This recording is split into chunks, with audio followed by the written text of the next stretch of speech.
accompagné de quelques enfants, s'il vous plaît, parce qu'on lui a dit qu'il y avait des enfants qui allaient déposer dans les phalanges.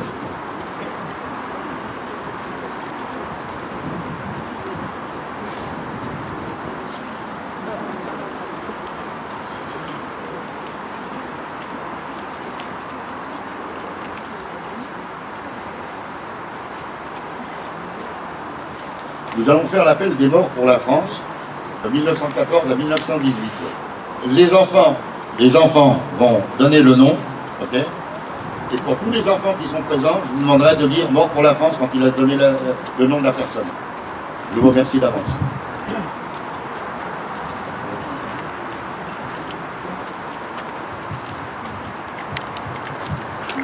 Nous allons procéder à l'appel de la guerre 1914-1918. Liste arrêtée après vérification faite auprès de l'état civil le 18 septembre 2018. Achetier Désiré Jean. Afchan Élie Jacques.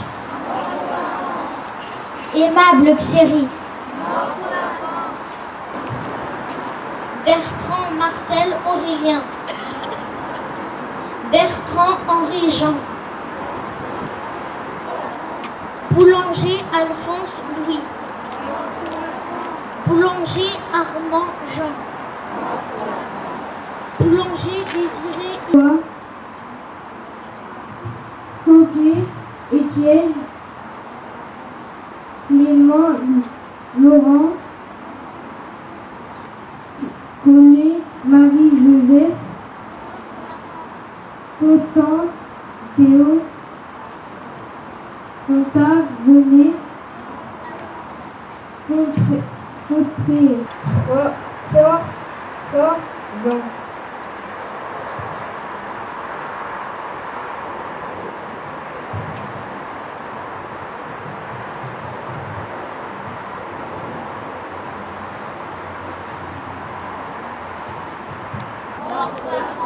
Ali Bibi Ben Abdallah. Armand Joseph. Henri Ferry.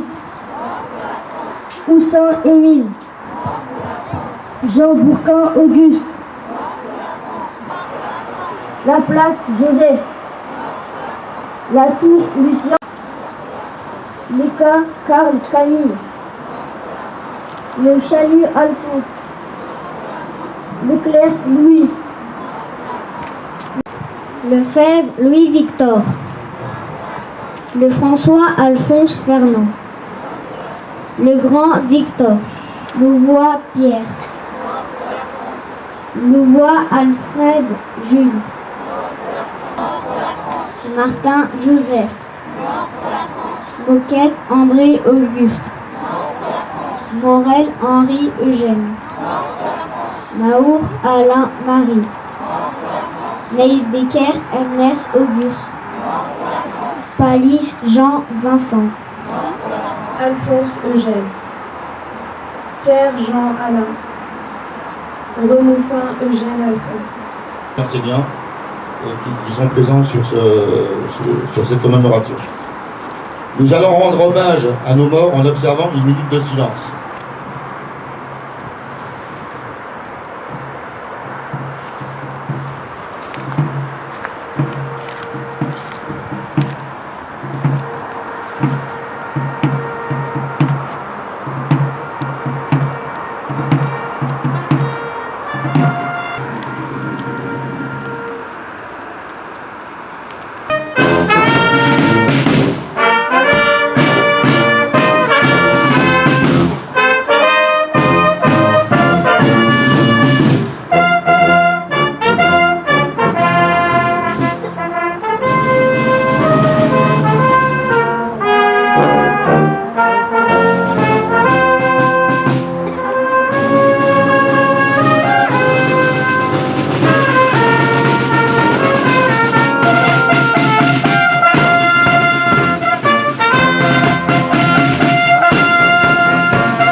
Allons enfants de la patrie, le jour de gloire est arrivé.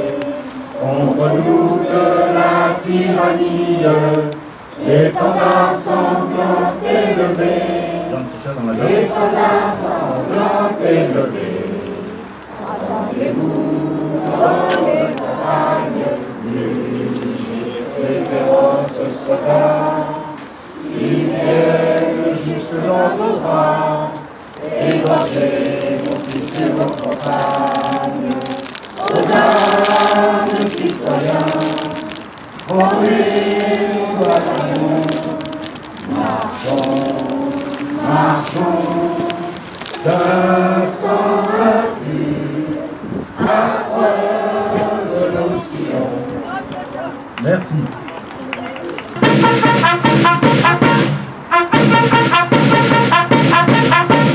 Allocution de M. Yannick Hoff, maire du Bourget, pour l'ensemble repos. L'émotion qui l'étreint. Georges Clémenceau, président du Conseil depuis le 20 novembre 1917, lit les clauses de l'armistice signées le matin même. Il me semble qu'à cette heure, en cette heure terrible, grande et magnifique, mon devoir est accompli. Un mot seulement. Au nom du peuple français, au nom du gouvernement de la République française, j'envoie le salut de la France, une et indivisible, à l'Alsace et la Lorraine retrouvées. Et puis, honneur à nos grands morts qui nous ont fait cette victoire. Par eux, nous pouvons dire qu'avant tout armistice, la France a été libérée par la puissance des armes. Quant aux vivants, vers qui, dès ce jour, nous tendons la main et que nous accueillerons quand ils passeront sur nos boulevards, en route vers l'Arc de Triomphe, qu'ils soient salués d'avance. Nous les attendons pour la grande œuvre de reconstruction sociale. Grâce à eux, la France, hier soldat de Dieu, aujourd'hui soldat de l'humanité, sera toujours le soldat de l'idéal.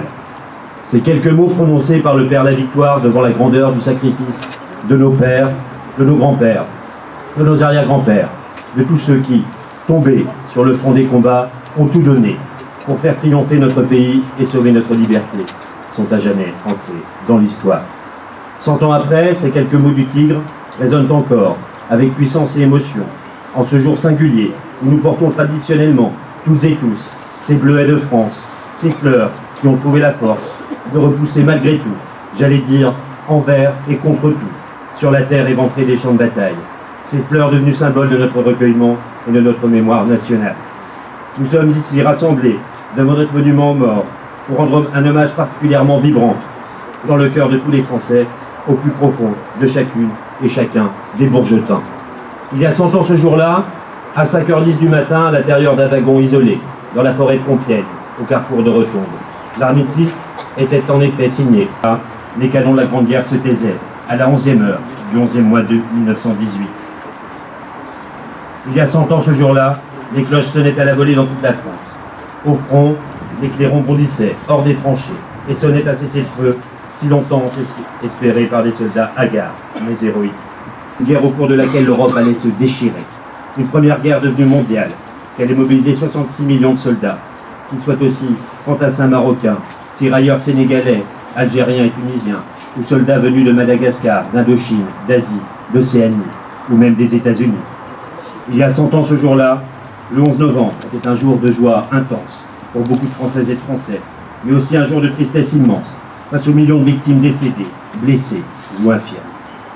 Les lettres, carnets et témoignages des poilus, dont Maurice Genevoix, qui entrera bientôt au Panthéon, comme l'a officiellement annoncé cette semaine le président de la République Emmanuel Macron, a été la plus illustre des voix, nous ont décrit la cruelle réalité de leur survie.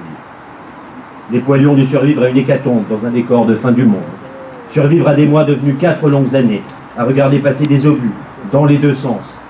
N'oublions pas non plus les sacrifices de celles et ceux de l'arrière, et d'abord le rôle des femmes de la Grande Guerre, les femmes d'agriculteurs qui assumèrent les durs travaux des champs, les infirmières qui soignèrent les blessés au péril de leur vie, les marraines de guerre qui apportèrent du réconfort aux soldats, les femmes des villes qui conduisirent les tramways ou travaillèrent dans les usines d'armement, ainsi que toutes les filles, les sœurs, les mères, les épouses, qui reçurent un jour la lettre fatale leur annonçant la perte d'un être cher. Il y a 100 ans ce jour-là, était le jour où nous pouvions espérer que cette première guerre mondiale serait la dernière des guerres. Le jour où nous ne savions pas encore qu'elle ne faisait que s'interrompre et que l'horreur recommencerait à peine 2 décennies plus tard. Nous venons d'écouter avec solennité et émotion le nom des nôtres, qui sont partis sur les champs de bataille et qui ne sont jamais revenus. Nous sommes rassemblés aujourd'hui pour honorer leur mémoire. Honorer la mémoire de ces humbles bourgetins, la mémoire de ces bourgetins qui nous sont, en même temps, anonymes et familiers, de ces soldats bourgetins qui se sont sacrifiés pour la France. Honorer leur mémoire, c'est répéter inlassablement combien nous sommes reconnaissants de leur sacrifice. La Grande Guerre a profondément marqué l'identité de notre ville. Après le premier bombardement de Paris en août 1914, les terrains situés entre Duny et le Bourget furent réquisitionnés afin de créer un terrain d'aviation protégeant la capitale. Chers enfants, c'est ainsi qu'a débuté la tradition aéronautique du Bourget. Plusieurs pionniers de l'aviation ont décollé du Bourget pour combattre dans les airs ou effectuer des missions de reconnaissance, s'est écrasé dans les Ardennes quelques jours avant l'armistice. Nous savons bien que la longue liste gravée dans la terre de notre monument aux morts ne suffit pas pour se souvenir. Veiller à ce que leur mémoire se transmette de génération en génération doit être pour nous, chaque jour, une ardente obligation. Alors merci à toi, cher Jean-Jacques Géné, conseiller municipal délégué à la mémoire aux anciens combattants, pour ton engagement vigilant et déterminé à faire vivre nos cérémonies et à entretenir avec passion et abnégation la flamme du souvenir au Bourget, comme tu le fais si régulièrement en intervenant dans les écoles auprès des petits bourgetins. Merci à vous, messieurs les présidents Sabatier et Vasseur, ainsi qu'aux anciens combattants, médaillés militaires et porte-drapeaux, de votre présence si précieuse, sans laquelle nos cérémonies du souvenir n'auraient pas de sens pour garder la mémoire vive. Merci à vous, mesdames et messieurs les chefs d'établissement scolaire et professeurs, Madame Ajouchi, Monsieur Moquet, Monsieur Calabrese et Monsieur Meyer, de développer dans vos établissements et dans vos classes des projets pédagogiques qui permettent aux jeunes bourgetins de perpétuer à leur tour la transmission de cet héritage.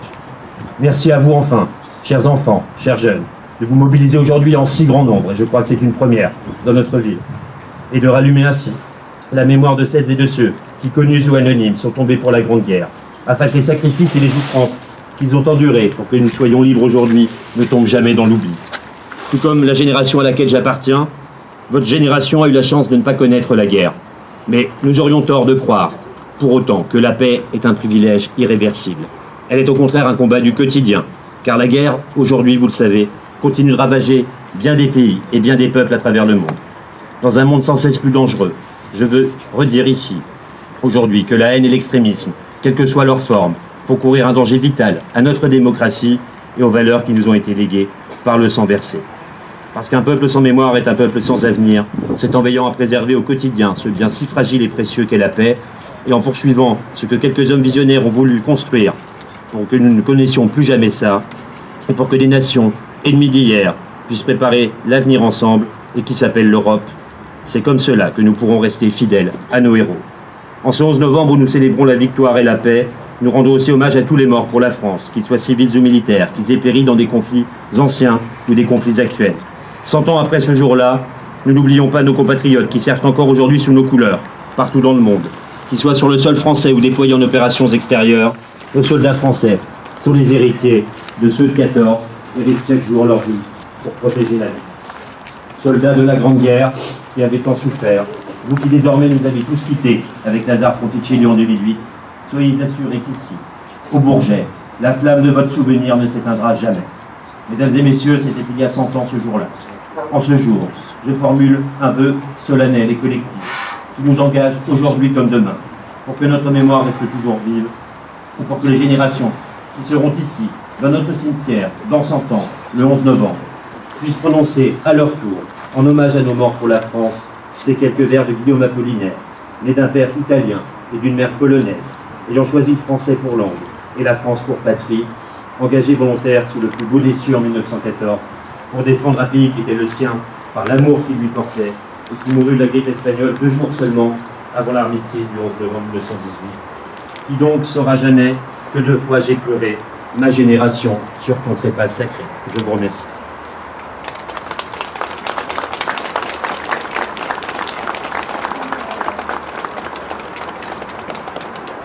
Fermez le banc.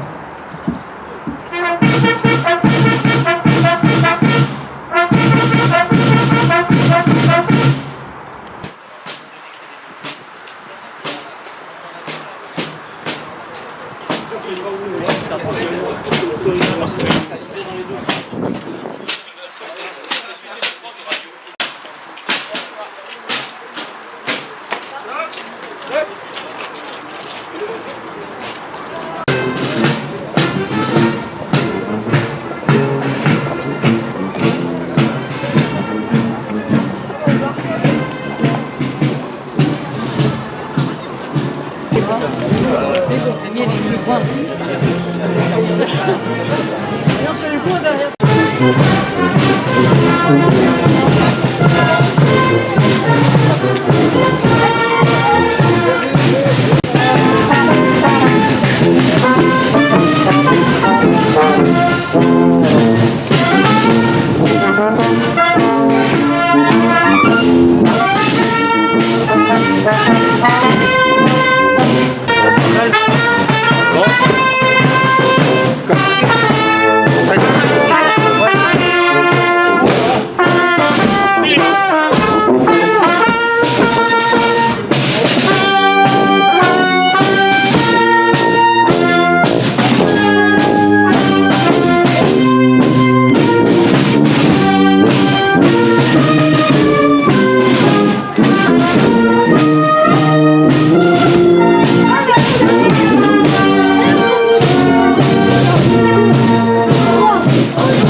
Aux morts.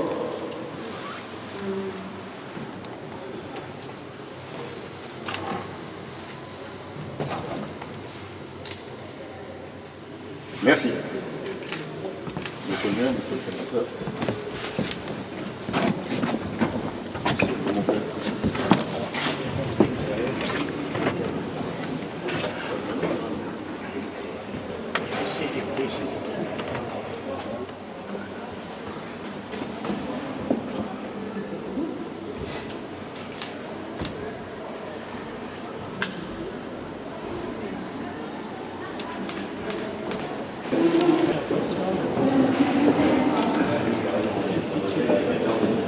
Oui, oui, bah, c'était fait.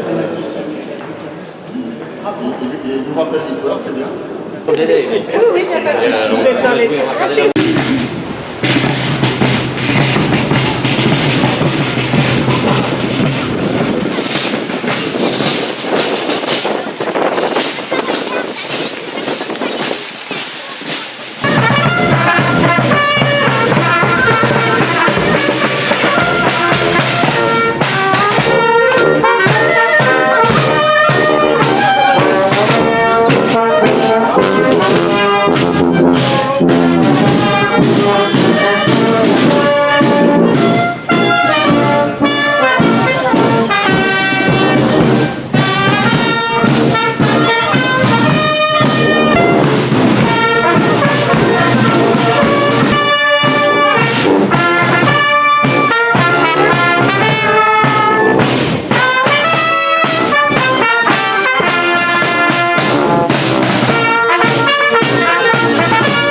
présente la chorale du Bourget, Éclat de voix, sous la direction de Madame Evelyne Brun.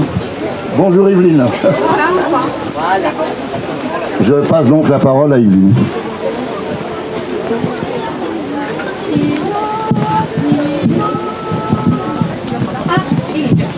Allons enfants de la patrie, le jour de gloire est arrivé.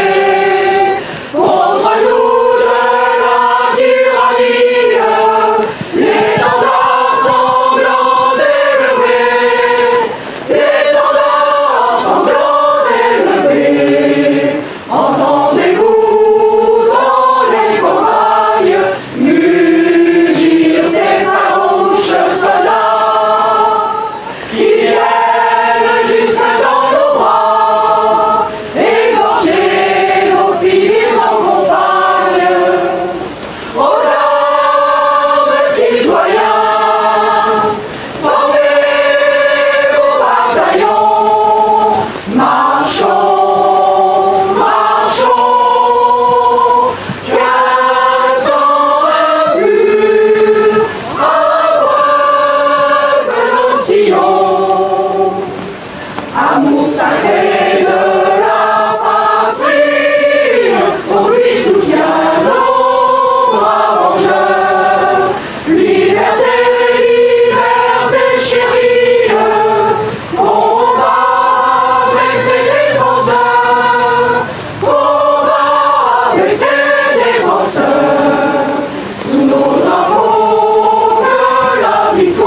joindre à Jean-Jacques pour remercier vraiment la chorale Éclat de Voix, vraiment, qui n'a pas réussi à chasser, alors évidemment, les vilains nuages qui sont emparés de cette journée. Mais voilà, en tout cas, merci à vous de votre présence, même si en effet, alors à cause de la météo, on a été un petit peu plus rapide que prévu sur le timing, mais en tout cas, c'est l'occasion pour moi, et après, avant de vous inviter à se retrouver autour du verre de l'amitié, vraiment de remercier vraiment votre présence nombreuse à tous, Bourgetines et Bourgetins, les enfants, les jeunes, toutes les générations étaient là aujourd'hui. Je crois qu'on a passé une belle cérémonie qui ne pouvait pas finir mieux qu'avec la chorale Éclat de Voix. Vraiment, moi j'ai beaucoup de plaisir à retrouver à la fois l'ensemble des choristes. Allez voir en tout cas leur spectacle aussi quand ils se produisent.